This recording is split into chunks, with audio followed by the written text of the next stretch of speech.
Hey guys, Wrestling Throwdown here. I'm Haley and this is Joe, and we are going to talk about Survivor Series. Now, I'm sorry if my sound's messed up or something. It's pretty windy over here. DTE Energy is messing up and everything because of it, so my internet's a little bit messed up. So I'm so sorry if this. Hopefully, it turns out okay. So we'll see. So far, so that's good. Yeah. Alrighty, I guess we'll start off with the pre-show. Oh, well, actually, I guess we'll start off overall with the show. Overall with the show, to tell you the truth, the only match I really liked was the main event. I thought the main event was awesome. It was an A+, but everything else was like in the C range, D range. I mean, it was just... Yeah. Heck, I felt like the Swagger versus Cesaro pre-show match was better than half these matches on the card, to tell you the truth. Yeah, I mean, a lot of it was fluff. Yeah. No doubt about it. Yep. And I mean, I knew they had to do something amazing. I mean, that match was like 50 minutes, the main event. So they had to do something amazing, obviously, to make the show, and obviously that was the main event, obviously. And what did you think about it, Joe? I mean, there was some of the moments I enjoyed. I enjoyed Miz and Sandow's moment, but like overall, yeah, there was a lot of fluff on this card. We'll go through it top to bottom, but there was certainly more fluff and substance. And yeah, the main event certainly did deliver. Arguably, the greatest 5-on-5 match in the history of Survivor Series. The way they told the story and everything else, and then of course the big reveal at the end. So the end certainly saved the show, and it's the second pay-per-view in a row where the end saved it, where all the other matches seem kind of fluffy. Hell in the Cell being very similar. So that's kind of how I felt. Very solid main event, but a lot of the undercard definitely filled with fluff. Yeah. And hopefully, if they do up the price on the network, which I feel like they are going to do very shortly, hopefully they start giving us, our money's worth for that. And I mean, I can understand these. I mean, it's pretty cheap. I mean, this show is free, and the other ones were only $10. So I could see that them not being like amazing pay-per-views because, I mean, but I feel like if they are going to up the price, they need to give us what we pay for. I mean, to me, there's no fluffing out pay-per-views or big events or whatever they're calling these events now. That they're not really on pay-per-view anymore. They're primarily the network. Verizon Files carries on pay-per-view. Still $50 they're asking for it on regular pay-per-view. Can you believe that? That's crazy. That's the craziest thing I've ever seen in my life. Check it out last night because I was actually trying to stream it because I did not subscribe to the network, and I tried plugging in my debit card information and it wasn't really feeling it. So, I ended up kind of streaming it. But I'm like, yeah, if it's $20, $30, maybe I'll order it. And it was $50 still. It's like ridiculous. Yeah, that's crazy. That's the craziest thing I've ever heard. It's probably because they want to still get money since they're still losing on the network. So if they probably think that people want to see it as bad, they'll either get the network so they'll get more people, or they can obviously get the money from the pay-per-view. And you'd be surprised with how many people are still buying pay-per-views. There's still a few, tens of thousands who are still, which isn't a lot, especially considering the pay-per-view buy rights used to be in the millions a couple years ago. But it's still decent compared to, you'd think the network would have totally killed it. No, there's still some people who watch it via pay-per-view. Not many. Yeah. But you'll see other wrestling companies start to take over. You see New Japan and Jarrett's company putting on that pay-per-view in January with Jim Ross commentating. So clearly other companies are going to try to jump on the pay-per-view market with WWE essentially abandoning it. I feel like it went up, too, because if you say it was $50, it used to be at least like 30, 40. I think it went up at least 10 or $20. Because only like WrestleMania and Royal Rumble were like $50. Survivor Series, I think, used to always be only like 40. So. Yeah, no, they upped it $10. Unbelievable. I was very turned off by that. But I'm not that. I checked it out on the guide, and that's what it said. I thought that was interesting. Anybody who was wondering if they still offered on pay-per-view or not. Yeah, that's crazy. Crazy, crazy. Alrighty, I guess we can talk about the pre-show first. There was 2 matches on the pre-show. The first one I didn't see. I got home late from work because they acted like they needed me for an extra half an hour. I'm lucky I even got home in time for the show. Fandango versus Justin Gabriel. And I kind of talked to my brother about this because he's seen it. And I said, what was going on with Fandango and everything? I said, was he new? Was he a face? Was he a heel? And he says he couldn't really tell if he was a face or a heel because Justin Gabriel, we know that Justin Gabriel is a heel on NXT. So, but a lot of times on WWE he plays a face still, the main roster obviously. So we don't really know. And then he said pretty much they just changed his music up a little bit, and he's wearing pants and a shirt now. They pretty much, like what someone said, they took the fun out of him. He said that he looked really good, though. He says, like, the match was kind of, but he said Fandango looked really good. Like, his leg drop looked really good, and so he won, so that made me happy, but... Fandango definitely had some extra... I actually rewatched the match on the WWE YouTube afterwards. They had the pre-show stuff on the YouTube, so I rewatched that. It was pretty good. I'm not really feeling the new music. I mean, they did want to taking the fun out. They definitely took the fun out of the music because, you know, you can Fandango to the old music. Now you really can't do that.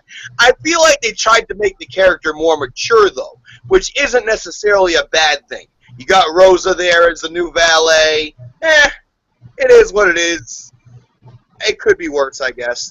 You know, he's dressed up like Patrick Swayze from Dirty Dancing. That seems like the trend now is kind of like a Patrick Swayze, Dirty Dancing kind of vibe. Yeah, he was more aggressive in the ring, which says to me that he is going to be more heelish.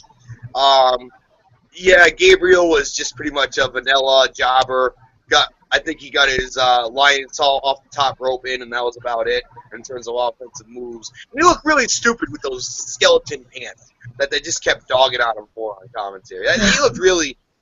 I mean, I know CM Punk used to wear, like, skeleton shirts, and they were pretty cool. Sometimes you see AJ wear, like, the skeleton stuff on her shirt. But this just looked ridiculous. Like, Justin Gabriel, you're better than that, young fella. I don't know if you wear that in NXT regularly. Maybe you do, and I'm just stupid. But I thought it just made him look like an idiot. I really did. Yeah, he's a tweener now. I don't even know about Justin Gabriel anymore. He's just, yeah. Nah. Alrighty, Swagger versus Cesaro. Bad News Barrett, I guess we can talk about this. Came out. I guess I missed this too, so I really don't have too much to talk about. But I guess he said something like after the Authority is done, there'll be a new era, and it'll be the Wade Barrett. So. You know, you want to talk about face heel. It almost seems like this promo established Bad News Barrett as a face going forward. Perhaps even throwing his name in the ring of general manager conversation, a la William Regal. Obviously, he's currently a GM on NXT, but has been notably a GM on Raw and SmackDown throughout the year. So perhaps Bad News Barrett, the new GM, maybe. I mean, that seemed like where he was kind of. He didn't really talk about the Intercontinental title or anything like that. So he, you know, and it was a babyface promo. He was kind of pandering to the crowd instead of shitting on the crowd. So it was pretty cool. He definitely seemed excited to be back, and I was happy for him. Yeah, I don't know how he's going to take liking to the face role, though, because he said in plenty of interviews that he does not want to be a face ever, and he says that he prefers to always be a heel his whole career. So he might not be very happy of being a face, but we'll see how it goes. His character's really, it's really like almost a likable character. It's fun, like the Bad News. I've always loved him. He's just amazing. So I feel like character almost like Ziggler. Ziggler, I don't think wanted to be a babyface either, but he just got too likable to hate. You know, Steve Austin, Randy Orton, others come to mind in that conversation. I feel like Bad News Barrett. You know, it's nothing against him. It's just that his shtick has become so popular that fans are into it. Yeah. Swagger versus Cesaro. Swagger wins again. Cesaro is just not looking good. He is on. He's lost every single match, probably the past like 2 months. They're almost like trying to. They're not really pushing him in the ring, but I do feel like they're working on his personality. You keep seeing in backstage vignettes, and they actually started this in the JBL and Cole show where him kind of doing the one-liners, kind of being snarky, kind of shitting on the JBL and Cole show, and now you see him doing these promos with Kane and whatnot. I mean, I feel like they've almost given up on pushing him and the character until maybe his character is more, I don't know, like more people are more buying into his character as opposed to just his wrestling. Because I do feel like they're trying to make a conscious effort to show that he can be funny and he's more than just like your Dean Malenko grappler, that he can actually be funny as well. And I feel like that's what they're trying to do at the moment. I'm not saying I like it, but that seems like that's what they're trying to do with him. It seems like, we obviously seen get him getting back his little language things, the 5 different languages. So I don't know, maybe they're kind of going back to where he first started a little bit, where his character kind of first started, and kind of bringing some of that in and seeing if maybe he'll still get the crowd going that way. I mean, a fresh start is always good. It seems like they're kind of that rap, just like he's being more snarky. Which it's almost very Bad News Barrett-like in a way. Yeah, but we'll see what's going on. It was nice to see Swagger though, and of course he was completely fine. Oh yeah. Oh, so ridiculous. I mean, and I did see the Sheamus thing. I guess he just went undergo surgery too. I don't know how long he's gonna be out for. Did you read anything about that? No. Few months from what I'm hearing. He's got a few injuries, some compression issues with the spinal cord and whatnot. I mean, it could have been a lot worse. I feel like, I actually think it was the strongest slam on the announce table that got him. So, I mean, hey, he's out for a few months again. He seems like he just came back from injury not too long ago. He won that U.S. title. So, I mean, Sheamus is starting to become that injury-prone guy. So we'll see how he goes going forward. That's probably why they're doing the whole Wade Barrett thing. I think they probably should wait a little bit before he gets back in the ring because, Wade Barrett is a little bit injury-prone. And so I feel like maybe they need to make him kind of like I think a GM would actually be a perfect job for him, to tell you the truth right now, just for a few months. I'm not saying it has to be a long-term. Just for him to get back, maybe have him, still train, everything, but not have any matches, Yeah, I mean, he was kind of dogging on the Authority. My original prediction was that the Authority would lose in the main event and maybe get back to power in January. So, yeah, I mean, and you see Wade Barrett kind of digging on the Authority a little bit, so maybe he can end up feuding with, maybe that could be Rollins' opponent for Mania. We've not really talked about who Seth is going to fight at WrestleMania. We've talked about the possibility of him cashing in, but we don't really know who he's actually going to wrestle at WrestleMania. So maybe that could be maybe a teaser matchup. I think they could put on a good show. Awesome. The big guy. I seriously would love to see that match. That would be a really good match. The quote-unquote architect of the Shield, the leader and creator of the Nexus. Like, it would be interesting. Definitely. Alrighty, Vince comes out, and he calls out Stephanie and Triple H, and then Xena comes out. And Xena pretty much asks if he has to if he's going to have to throw Stephanie and Triple H out when they lose and everything like that. And they pretty much try to get in Xena's head and say he's going to be responsible for, the 4 guys obviously losing their jobs, and they're going to be like, all that is going to be put on you. How are you going to feel when that happens? And blah, blah, blah. And they said, what's going to happen, that we're not going to be GM anymore on Raw and SmackDown, oh, boo-hoo, we'll still be making the shots. And then Vince clarifies the no power. He pretty much says if they lose, they have absolutely no power against any kind of careers, any wrestler careers, anything like that. No contracts, anything like that. They have absolutely zero power. They are done if they lost. And so Xena is the only one that can bring them back. Those are the key words there. So that's why I'm kind of like thinking, like, why are they putting Xena into this again? Like, I have a feeling the Authority is going to come back. I mean, obviously they're probably going to try and get in the building tonight and everything like that, break in. But I have a feeling that something's going to happen where, like, Xena's going to have to bring them back, or something's going. They're going to eventually come back, though. It's not like they're not going to never come back.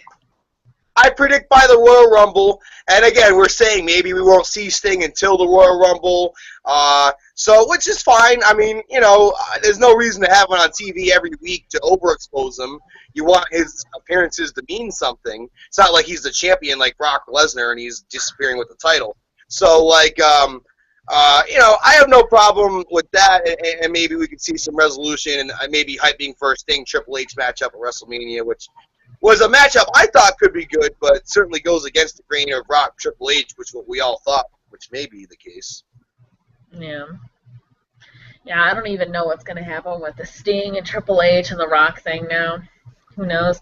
Because now they're still saying that Sting might face The Undertaker still, and he's gonna face Triple H earlier. So, and I was just like, I thought people were saying that Undertaker's not in good shape. I don't know, maybe he is getting in better shape. I don't know.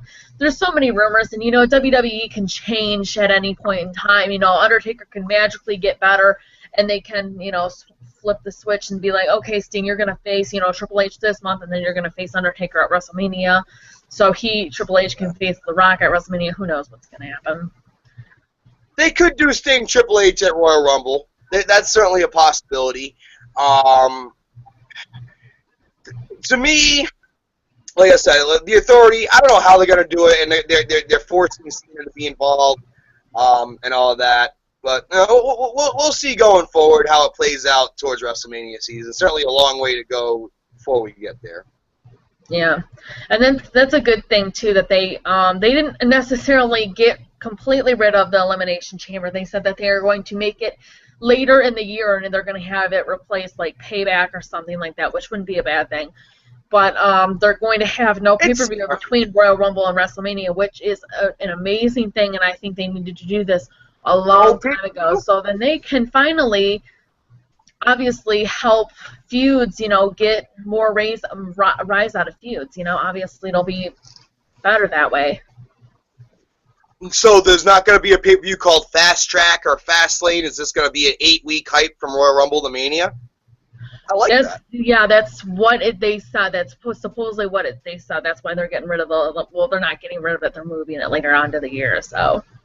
Which is fine, too, because I always like the Elimination Chamber, and might as well get rid of Payback or something like that and keep Elimination Chamber in, but, not have I think this is the best way they could do this. I really do.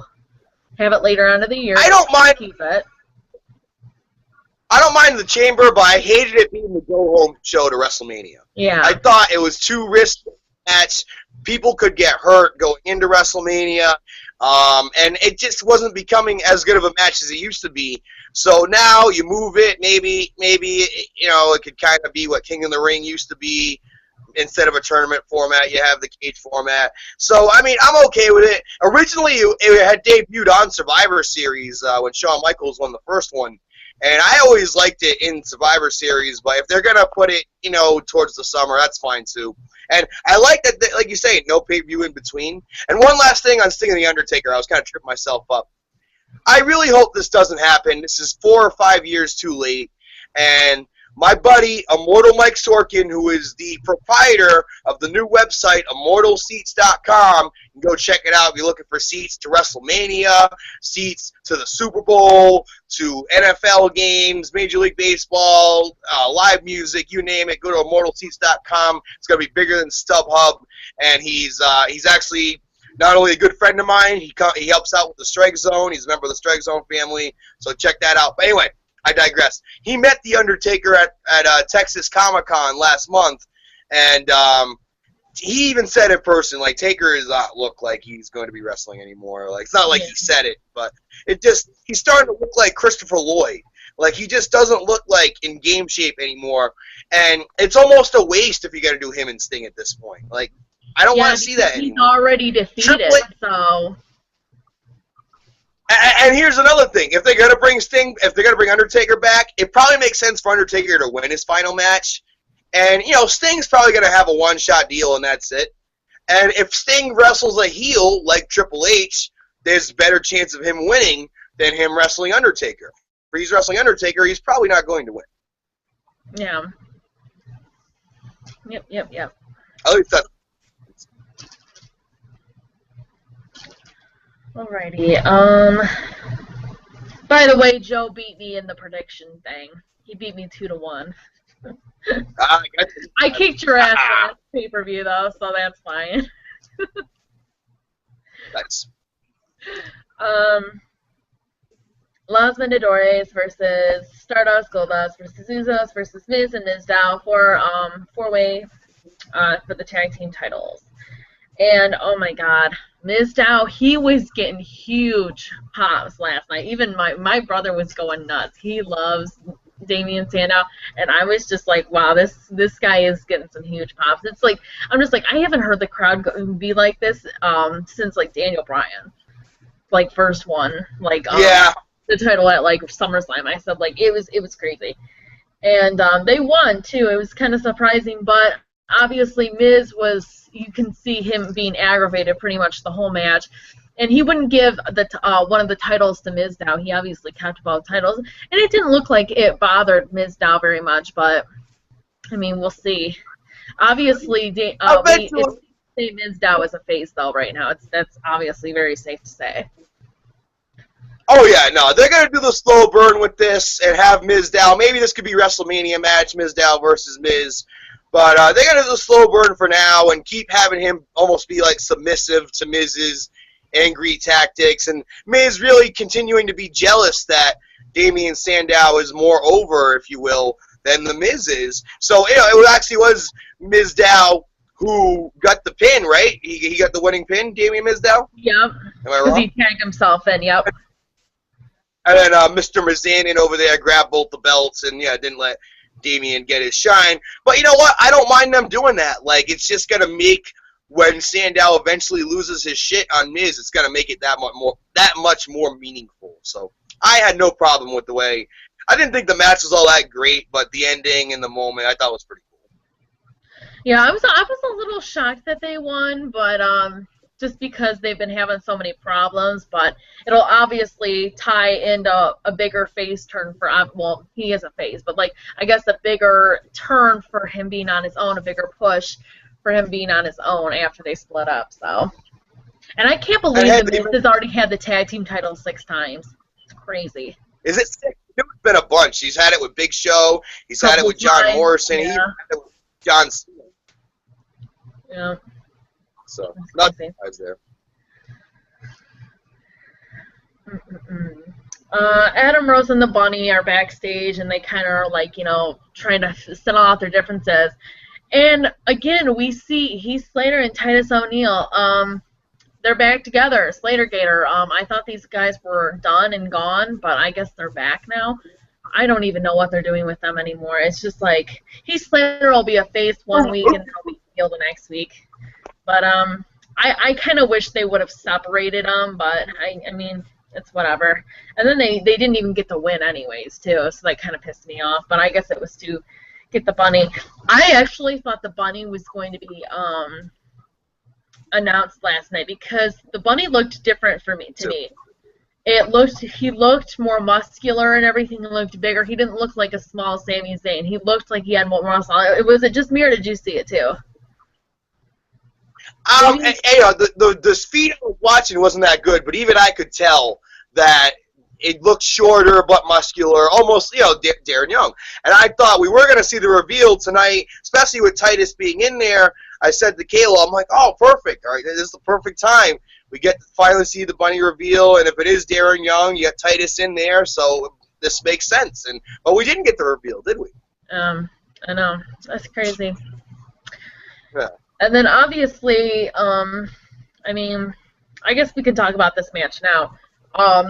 They ended up winning, the Bunny ended up winning, and he left with the Rosebuds and celebrated with the Rosebuds, and left Adam Rose just in the ring. So obviously, I think that something is, I have a feeling that they're going to put Darren Young with the Bunny, not with the Bunnies, I'm still with the Bunnies, with the Rosebuds, and which I really ain't a fan of, but I guess it'll give, obviously, Adam Rose that heel turn that he needs and be on his own. Yeah, seems like it at this point. But I do think it's interesting that they're back together, Slater Gator's back together, because it just seems like they're separate. one more note on Sami Zayn. Logic says that he has a good shot of beating Neville for the title. Finally having a good shot. So maybe with him finally getting the opportunity to get, was it December 11th to get the shot at Neville? Yeah. At the next big show. So, which also I saw the vignette, Mr. Steen will be debuting at that show as well. Kevin Oh, Owens. is he really? I was trying to look up on that. I know they said he was going to be debuting soon, but I didn't hear about the December 11th. That's On the WWE YouTube. Now, a lot of times they give away spoilers without even realizing it on that YouTube. Like, if you look at throughout the week, they had a bunch of stuff on Sting with the video game, so that was kind of a spoiler.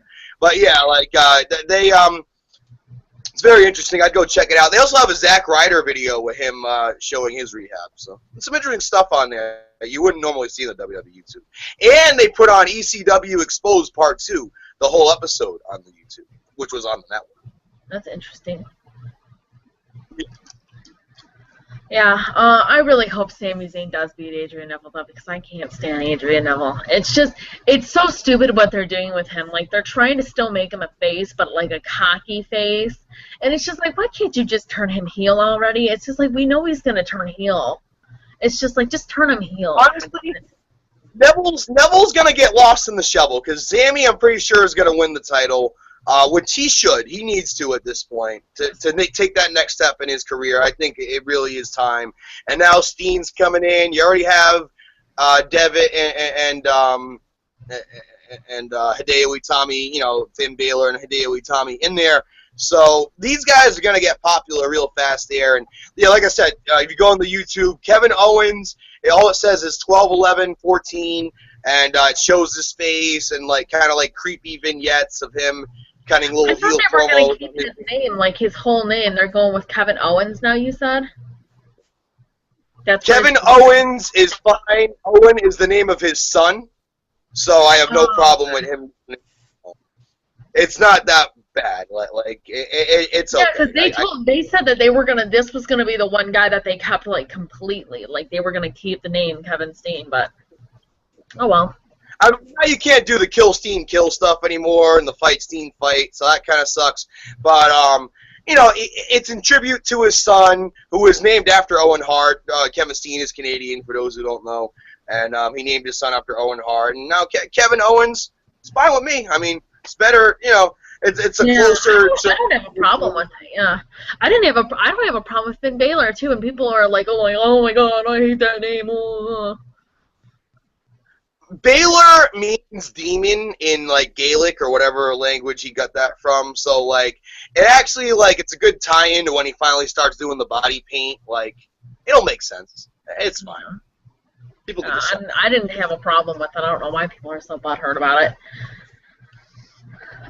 Alrighty, Divas Elimination Match. This one kind of surprised me. Team Page just pretty much got destroyed. Was I the only one who thought this match went on way too long? Yeah, I thought it was really long too. Like they only had like one elimination, like in the first 15 minutes, and me and my brother were like, "Oh my God, how long is this match gonna be?" Same. They had no matches on the card though, so they had to drag it out. Yeah, I felt the same way. It was unfortunate. I mean, it was great to see Emma kind of get her pay-per-view moment. I was happy to see that. But other than that, like, barf test. I feel bad for Paige. She just, I just feel so bad for her. Naomi eliminated most of them, though. She eliminated half of them, so Naomi was on fire last night, and I thought she looked really good. That was good to see, too. I didn't even like the fact that it was Team Natalya. I thought it should have been Team Alicia, because Alicia Fox and Paige had the feud going. Yeah, definitely. And then, of course, Tyson Kidd, you know, trying to steal the spotlight from Natalya. Obviously, there's still problems there. I know I said that it didn't look like there was problems, and it didn't look like it at first, because obviously Natalya was even saying stuff about the bunny, too, and she was saying that bunny she was going to hit and everything. But obviously, it looks like they're still kind of in two separate paths. By the way, I saw that promo you're talking about. I never, ever want to see again a WWE talent talking about how their cat is cuter than the guest host, who also was a cat. I don't want to hear it. Keep the life private.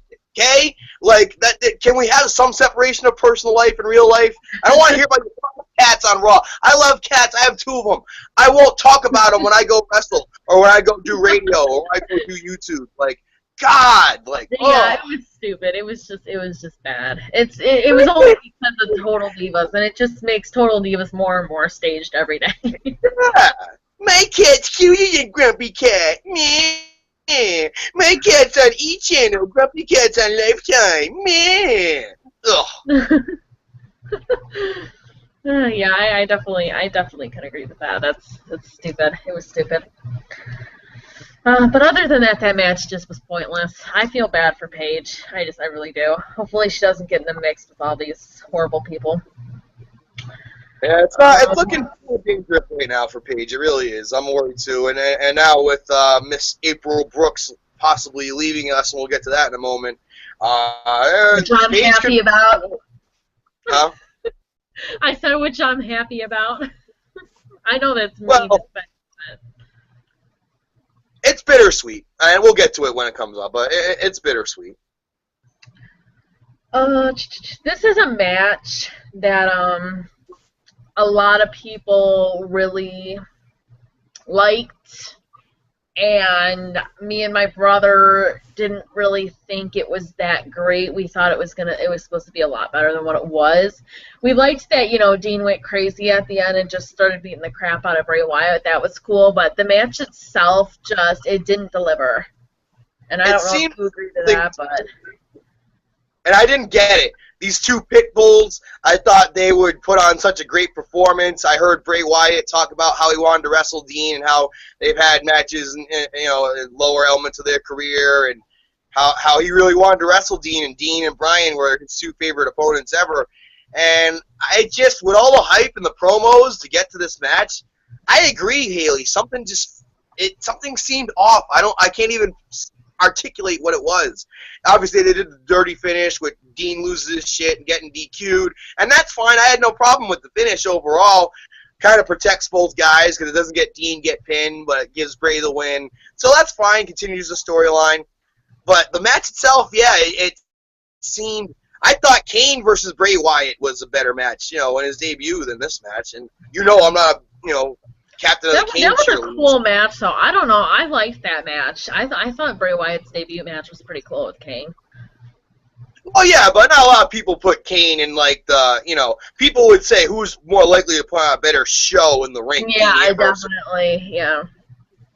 But something was off with this. I don't understand what it was. And I guess it was because they wanted to finish it early because obviously they already announced in 3 weeks. I can't believe it's already going to be 3 weeks until TLC. See, they put Survivor Series and TLC way too close together. But agreed. I guess it's because the Royal Rumble is going to be 3 more weeks again too. I think it's 3 weeks after. I don't know. Maybe it is 4 weeks after TLC. I'm not sure. But they already announced Dean Ambrose versus Bray Wyatt, and is it just a chair match, or is it a tables, ladders, and chairs match? I think it's a TLC, but I'm not sure. I guess we'll find out more clarification. Because I know they focused all their energy pretty much on the chairs, and I know Dean, obviously, in an exclusive video, he talked about the chairs and everything like that. So I don't know if it's supposed to just be a chairs match, or is it supposed to be, who knows. But he used all 3 though, so that's why I'm sure it's a TLC, because when he got disqualified, he kept hitting him with the chair, and then he put him through tables, and then he climbed up on the ladder, so it just makes sense that it's a TLC, obviously, to lead into that. But yeah. Roman Reigns is... Yeah, he used all 3 elements of the TLC. And I'm going to add to that, I think our sound's messing up. Yeah. Okay. Yep. Joe dropped out. Yeah, that's what I thought. I thought something was going on because I didn't hear from him, and then when I tried to move on, he just... Alrighty. I'll move on to the Roman Reigns thing, and I guess Joe can say what he wants to say when he comes back. But Roman Reigns obviously came up, and he said that he is returning this time next month. And he they're probably going to, they talked to him about Seth Rollins and everything like that. So he says he's going to continue with the Seth Rollins thing. So it's probably not really going to continue until obviously WrestleMania when they obviously Seth cashes in on Roman, but they obviously said that they are going to obviously continue that feud because they haven't really done anything with it yet when Roman Reigns comes back. Anyways, do you want to finish up what you were going to say about the Dean and Bray thing? I mean, I pretty much, all I was going to say was I'm not a big fan of the chair match by itself. I like a table match. I like a ladder match. I like a TLC match. But the chair match, I never quite understood the point of a chair match. It's just a hardcore match where only weapon of choice is chairs. I never quite liked that. Yeah, it's better if it's a DQ match or something like that, no disqualification, So. Yeah.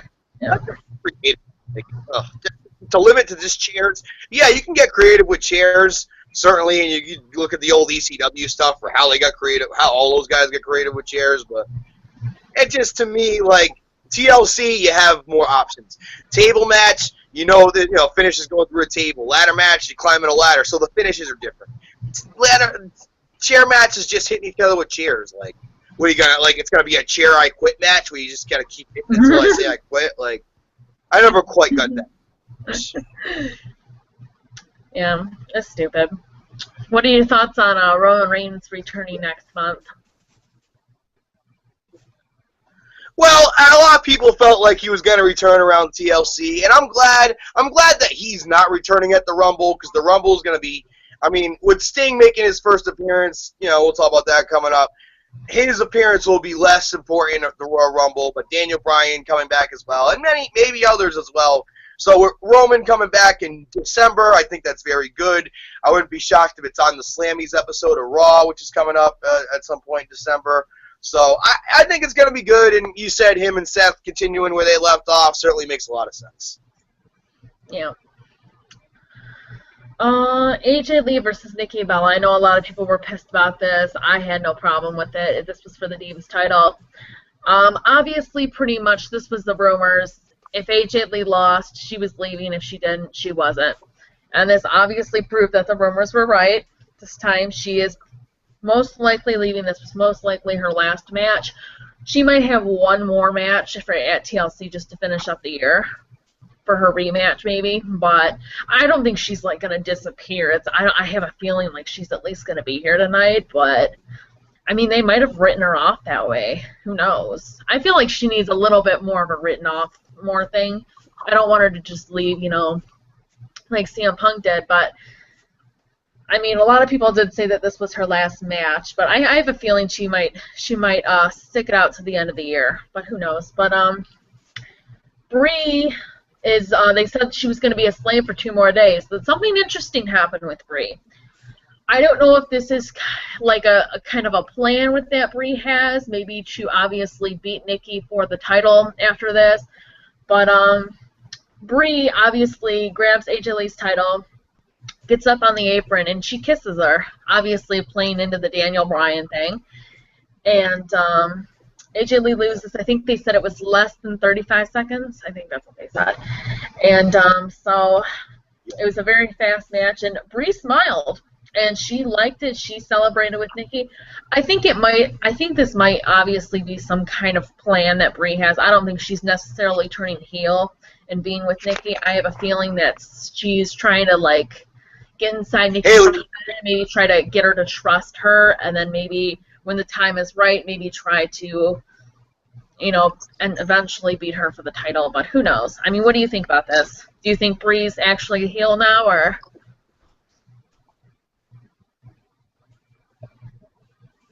Can you hear me? Honestly, I think she should be heel. Like, the Brie face thing really bored me, and I think the Bellas are a better entity as a heel. I think the whole Brie mode thing is heelish. I just think Brie as a face comes off so fake and so plastic that she might as well be a heel. She might as well. And honestly, with the finish of this match, they were simply trying to copycat the Sheamus Daniel Bryan finish from WrestleMania 27, 28. I forget which one it was. It was either 27 or 28. They reenacted it completely. I mean, it was interesting. I don't think we'll ever see AJ Lee on television ever again unless it's to accept the Hall of Fame nomination. I truly feel that way. She's done. That was her goodbye. You really think she's going to be written off? I think she might be here tonight, but, I mean, who knows?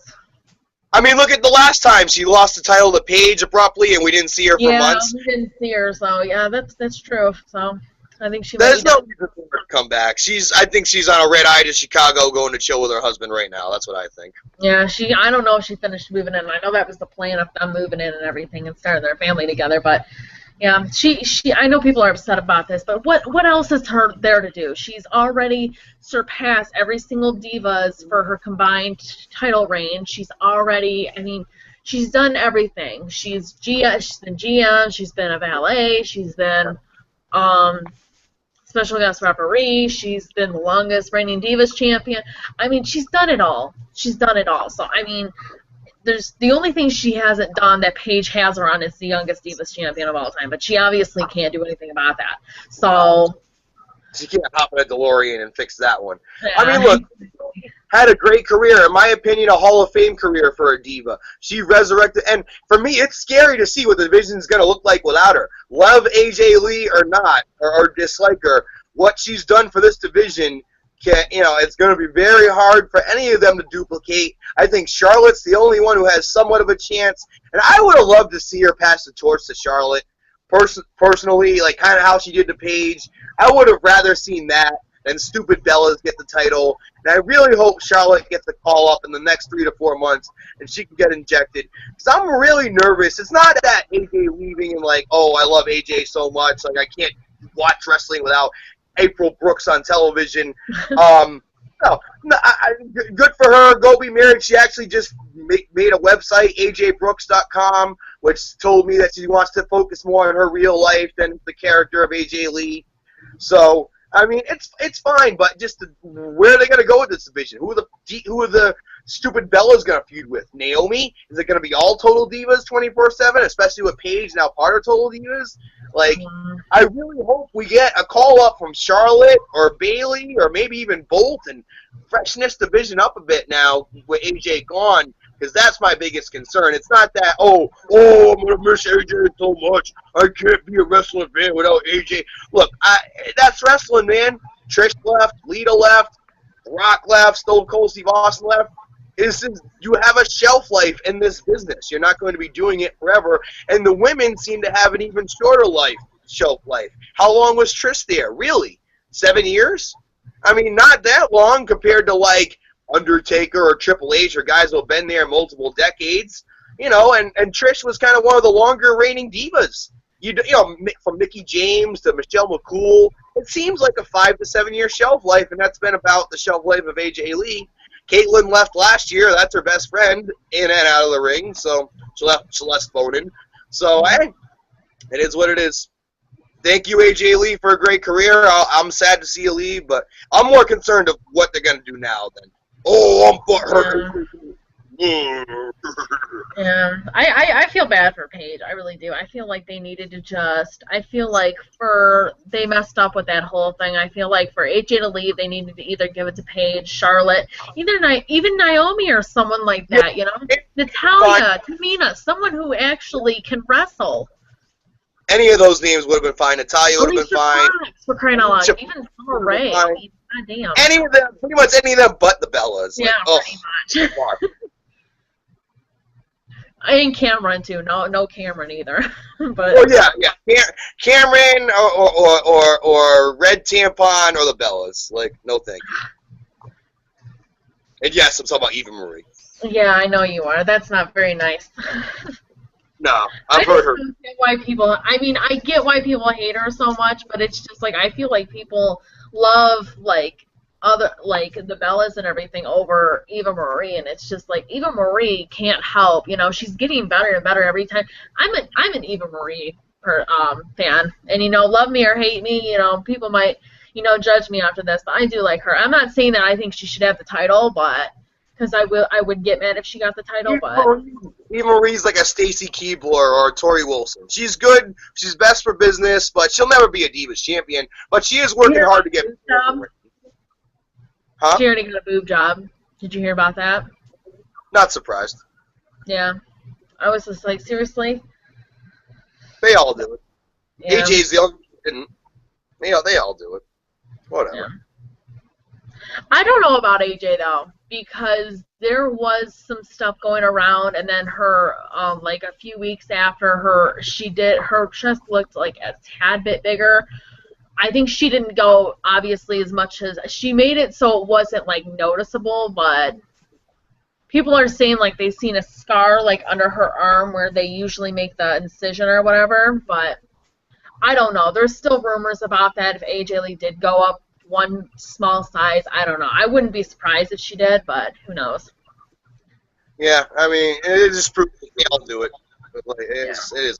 Like, it doesn't surprise me when girls. But at least she made it so it wasn't noticeable. At least she made it so her boobs weren't, like, obviously. Like Nikki Bella jumping from, like yeah, a B to a D, double D, pretty much. Exactly. Yeah. And then the last match, the main event. This was obviously the one that stole the show. Team Authority versus Team Xena. Mark Henry got eliminated right away, which was hilarious. I thought. And then Ryback got eliminated. I was actually kind of shocked about that. I thought he was going to be one of the last people to get in there. I mean, not everybody can be protected. You know, they protect the count-out thing, and then they did the thing with Big Show. There had to be some pins, so it was what it was. I thought Ryback would last longer, too. But there was a lot of shockers in this match. I just thought it added to the shocking element of the match. Yeah. And then this one was interesting. I had a feeling that they were going to do something where he wouldn't be undefeated. He wouldn't be defeated, you know, where he would keep his undefeated streak. Rusev was eliminated. We either thought, my brother and me both thought that it was going to be a double count-out, or he was going to get disqualified or something, but he got a count-out, and so it still counts as an undefeated streak because obviously he did not get pinned or tap out. Yeah, never been pinned or submitted still, so they protected Rusev. Yeah, which was good. I liked that, you know. Obviously, get him eliminated without, you know. And then Eric Rowan was eliminated, and pretty much Seth helped every single person eliminate half Team Xena with his curb stomp. So Seth, I will say, operated like a true team captain. He put the load on his shoulders. He led by example. He really was the executioner of a lot of the individuals who got eliminated. Where John Cena, I did not feel like acted like a team captain at all. John Cena wasn't even in the match, barely. Like, he was in it for not even, like, 2 minutes altogether. Dolph was in the match almost the whole time. I think Dolph was in it, like, 40 minutes out of the 50 at least. My reaction video on YouTube, I actually called it Team Ziggler, kind of from a Freudian slip. But tell me it wasn't Team Ziggler. It was Team Ziggler. It wasn't Team Cena. Yeah. And it was Team Ziggler last year, too, wasn't it? I think it was Team Ziggler versus Team Foley last year, or was that the year before? That was 2 years ago. That was right when the Shield had debuted, I think, and they wanted to do the Foley and Dean, but then because the Shield was last year. Yeah, the Shield was last year. Okay. Yeah. Big Show turned on Xena. This really didn't surprise me. I started laughing. I really did, because I didn't think it was going to be him. I knew it was going to be someone. I thought it was going to be more like Eric Rowan. And then a lot of people thought like it was going to be Dolph Ziggler. But I just laughed when I seen Big Show turn on Cena. I was just like, and then he looked all serious and everything and gave, you know, a handshake to Triple H and everything. I don't know how they're going to play into this tonight, if they're going to say he was blackmailed, or maybe I feel like he was more just like afraid to lose his job. And obviously he looks like an idiot, because obviously they ended up winning anyways. They offered him a spot in the Hall of Fame, and he turned it down. But then he just hits Cena out of nowhere and walks out. More stupid booking, especially with the three of these jamokes. Big Show, Kane, and Mark Henry. Can all three of them retire together, please? That's 3 spots guys from NXT can have. 3. That's Sammy. That could be Kenta. That could be Devitt. Take your pick. That could be the Ascension. Oh, get rid of him. There's no more use for him. And Big Show turning heel, I mean, maybe if he hadn't turned heel 100 million times before, maybe it would actually mean something. You know, maybe if we hadn't seen Cena and Big Show 100 million times before, because clearly they're just giving Cena an opponent until Brock comes back. That clearly was the main objective. Am I wrong? Yeah, that's pretty much what it is. I mean, it's stupid. It's Brock's not not coming back for another pay-per-view, so Cena needs a guy to fight. So Cena's gonna fight Big Show at. But I will say I was very shocked that Cena got eliminated as early as he did. I thought they would protect him a little bit more, especially considering he has the title shot against Brock Lesnar coming up. So I thought he would be a protected entity based on that alone, and it was Dolph Ziggler who really got treated like the superstar, and John Cena getting the unceremonious exit. Very different. Yeah, Cena just was not in the match. He was barely in the match, and I think why they did this was because the fans obviously thought, I mean, at least I thought it was going to be Seth and John Cena at the end. That's what I thought. I thought it was going to be captain versus captain at the end. And they obviously, I felt like they probably thought that was too predictable. So they probably wanted to be like, how can we swerve the fans? How can we make it so it looks like Team Authority is going to when Team Xena is actually going to win? Oh, I know, we can get Xena out, and we can get everybody else out, and Dolph Ziggler is going to be alone 3-on-1, and that's how we're going to show them that, oh, maybe he's not going to win, you know? And you know, we see this match progress, and Dolph Ziggler, I mean, he calls himself the show off. He prides himself on stealing the shows. And, hold on a second. Okay. But yeah, he, and obviously Dolph Ziggler, and this was a really good, big thing for Seth too. Seth obviously eliminated, Xena after that. So that was obviously really, really good for, Seth. And then Kane got eliminated, Harper got eliminated. So, Dolph, eliminated, 2 guys on his own, and so it was just Dolph versus Seth at the end, and everyone was marking out. Everyone wanted it like this, even though they already faced like 20 times. They still got excited for this because, I mean, this is like the main event, and obviously you got two guys that are the future. You know, that should be the future, anyways. I don't know about Dolph though, but I don't know. He looked damn good last night, so I feel like maybe they might give him something now. But you got two young guys. Well, Dolph's a little bit. He's like 31. He's still pretty young now. But you got two guys who definitely deserve this. Definitely need to be in the main event, and that's why people were so amazed to see this. And obviously Dolph almost won twice, and then Triple H just obviously attacked Dolph, and kept attacking him, and then Armstrong eventually comes on. Triple H was knocking out referees and everything. I mean, Michael Cole, oh my god, I just want to say one thing about Michael Cole. Me and my brother were like listening to him the whole time. He was getting so mad, and it was just so funny.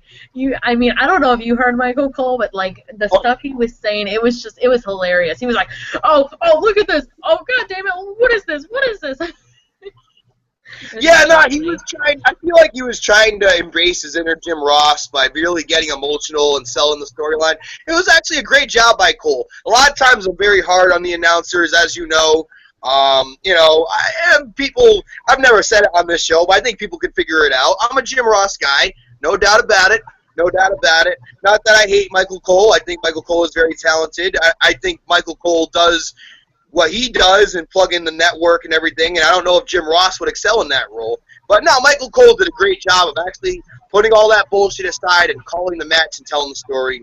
Props to Michael Cole. And JBL did a good job with his heel stick as well. Jerry Lawler, I barely heard him at all. Yeah, he needs to go away. I'm not trying to be mean, but he's just, I've said it in the past, he's too comfortable to quit, and Vince is too scared to fire him. Yeah. What was that? And Armstrong then comes out, and Sting then appears. By the way, for those who don't remember, Scott Armstrong, the brother of the Road Dogg, both sons of both Bob Armstrong, was the referee who screwed Daniel Bryan, forcing Daniel Bryan to relinquish the title last year. What was it? Hell in the Cell. It was the one before Hell in the Cell last year. Night of Champions? Night of Champions, correct. You're right. Yeah. Sting appeared, obviously, and then Triple H and Sting just had a, seemed like a 15-minute stare down. I mean, it was a good couple of minutes to stare down. I mean, the crowd really. I mean, when you heard the music at first, like again, like the visual feed for me was kind of off, so I was kind of going by sound at the end, and like I hear the music, and I'm like, oh, me and my girl both look at each other. This has got to be Sting, but I wasn't sure. And I heard the crow sound, and I'm like, oh yeah, it's definitely Sting now. I just heard a crow. And like I will say, I wish they had kept his WCW music. That's exactly I'll be what that guy. I'll be that guy. I don't mind being that guy. I mean, I just wasn't feeling his current music. Like I just didn't. I like the TNA music better. It sounded like it almost sounded like they took that they combined his TNA music and his old Sting music, and it just didn't sound right. Like I would have, and they teased us. The reason why I thought he'd have his WCW music is because they played it in the commercial for 2K15. I'm sure, you know, it was probably the soundtrack to the DVD, which I have not seen, but, you know, I'm sure it's a great compilation of his matches. But I was a little disappointed. I mean, not surprised. Typical WWE, got to put their own stamp on things. But Booker T's the only guy who kept his music the whole time, unless you're not counting the King Booker stuff. The only guy who kept his WCW music the whole time. Yeah, my brother said the same thing last night. He was just like, "Well, I hate Sting's music. Why are they doing this?" He's like, "Why couldn't he keep his WCW thing?" He said the exact same thing that you did. I mean, I didn't care about it. I mean, I was just, I don't care about the music. I mean, I don't like Seth's theme song, but I mean, it's just like, it's just a song, you know. I feel like it's just like, as long as they're out there, you know. I feel like what you're saying, like just a song. These entrances really embody the character of the wrestler, and it's very important. You know, you look at Chris Jericho's entrance. You look at the NWO's music. Most reason why the NWO is popular was because of music. Generation X, Stone Cold Steve Austin. The music is Shawn Michaels, The Undertaker.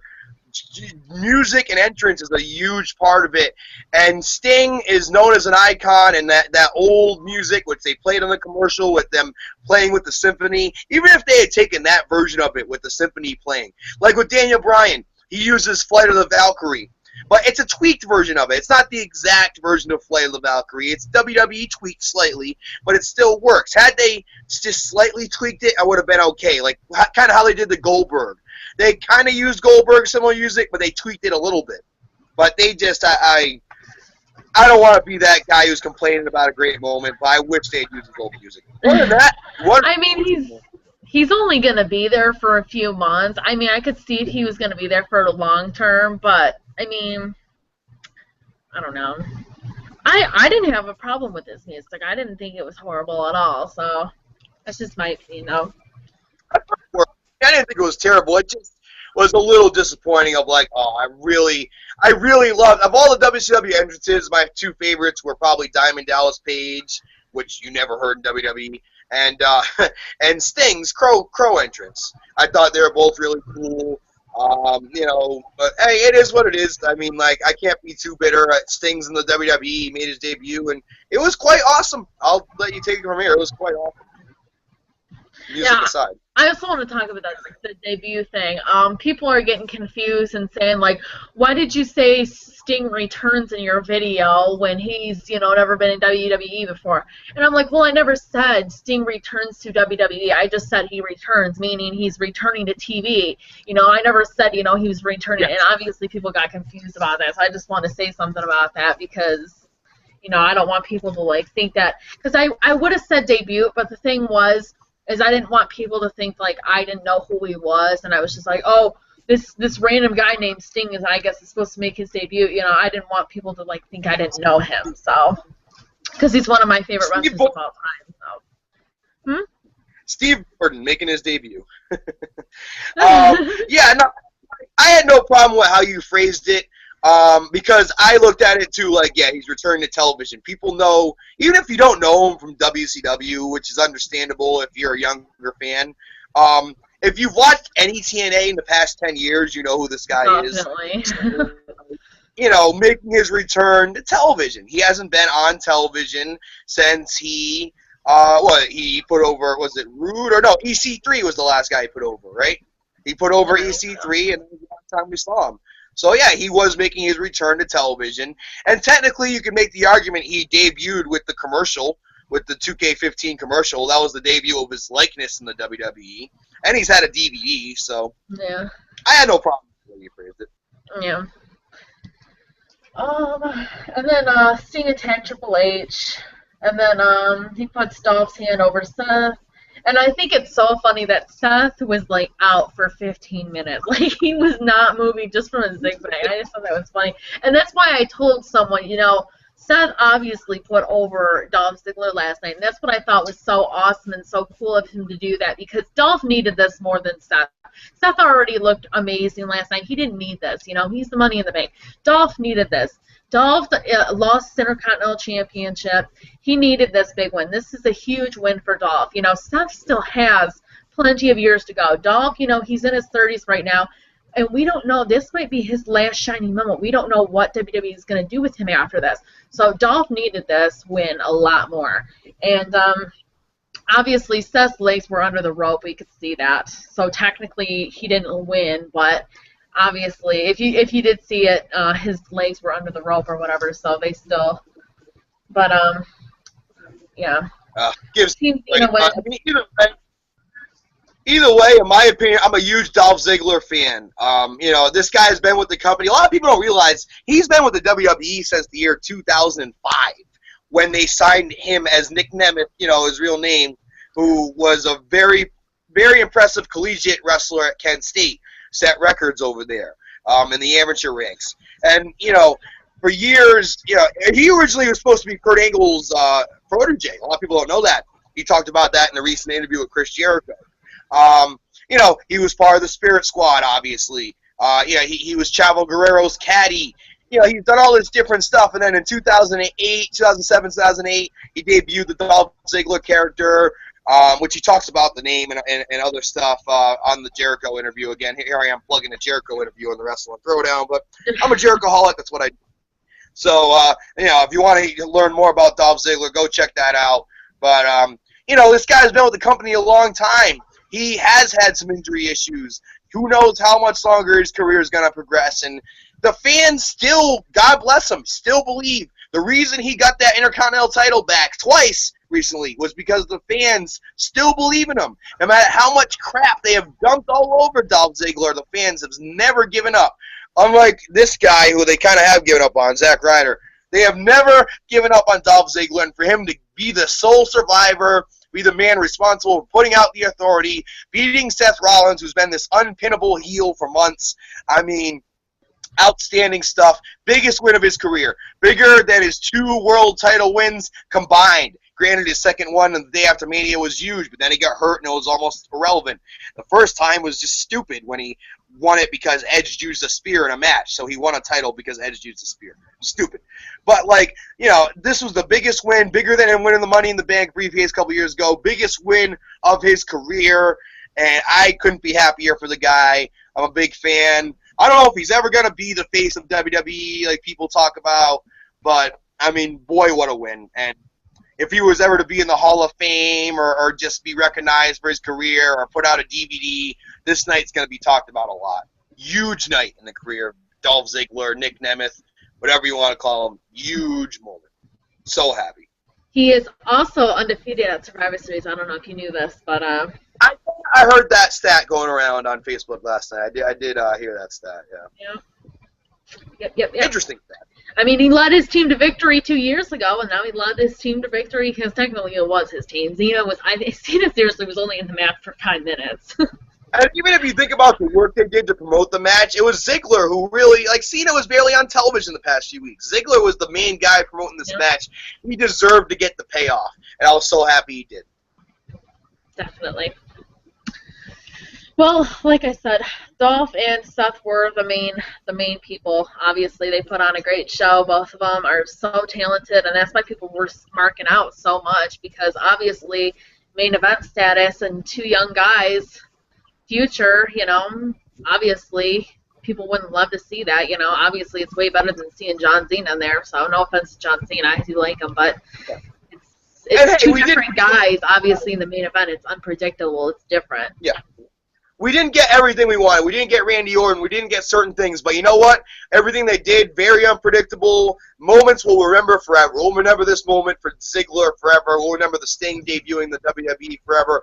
They were fans who've been wrestling for 20 years who remember Sting in the WCW, rather, and NWA, literally crying over the fact, literally openly weeping that Steve Borden finally made his debut on WWE television. This is a big deal. Even if we don't see him again till Royal Rumble, this is a big deal, and anybody who's downplaying it is not a wrestling fan. I'm telling you that right now. Yeah, there are rumors that he's not supposed to be here tonight, that he's not supposed to be here until Royal Rumble, which I'm kind of a little upset about, but obviously, I mean, it would be nice to see him, but they're going to focus all their energy on the Authority trying to probably break in tonight, and Dolph obviously winning, and who knows what John Cena's going to do. If John Cena's even going to, maybe the Big Show thing, maybe he'll confront Big Show, who knows what's going to happen. And maybe the Authority trying to blame Seth, who knows.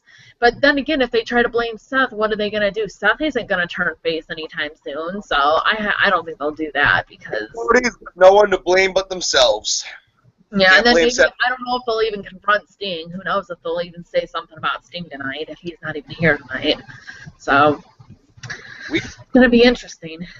Here's the thing. I'd rather see Sting booked like this than how TNA was booking Sting, exposing him every week, having him wrestle in a shirt, no less, having him wrestle nonsensical matches. This gives him time to stay in shape, and when he does wrestle, it's going to mean something. Well, I got no problem. Yeah. Okay, guys. Don't forget to thumbs up this video. Don't forget to subscribe. Don't forget to follow us on Twitter. And don't forget to join our Facebook group. Thank you all so much for watching, and I will see you in the next one.